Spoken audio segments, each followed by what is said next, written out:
தரித்திரத்தில் இருக்கிறவங்களை பார்த்தீர்கள் என்றால் தரித்திரத்தை தான் பேசிக் கொண்டிருப்பார்கள். தரித்திரத்தில் இருக்கிறவங்க வீட்டுல போய் பாருங்க, என்ன சொல்லுவாங்க? இந்த பணக்காரங்க எல்லாம் அப்படிதான், நாமெல்லாம் பாரு ஏழை, அவங்க எல்லாம் பணக்காரங்க. இந்த பேச்சு தான் நடந்துட்டு இருக்கு. பிள்ளைகள்கிட்ட அந்த பேச்சு தான் நடந்துட்டு இருக்கு. நமக்கு அதெல்லாம் கிடையாதுமா, அவங்க எல்லாம் பெரிய பணக்காரங்க. இந்த பணக்காரங்க எல்லாம் அப்படிதான், அவங்க எல்லாம் ஒண்ணும் செய்ய மாட்டாங்களாக்கும், அவங்க நம்மளை ஏமாத்திடுவாங்களாக்கும், அவங்க நம்ம நசுக்குறாங்களாக்கும். அவங்க எத்தனை பேர் நசுக்கினாலும் உங்க கர்த்தர் உங்களோட இருந்தா உங்களை மேல கொண்டு வருவாரு. ஏன் இதை பேசுறீங்க?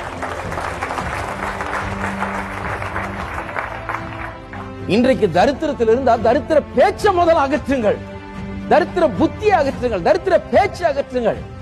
எல்லா தரித்திரருடைய வீட்டிலும் பேசப்படுகிற வார்த்தை உங்கள் வீட்டில் பேசப்படாமல் இருப்பதாக அந்த அக்கினியை முதல்ல அவித்து போடுங்கள்.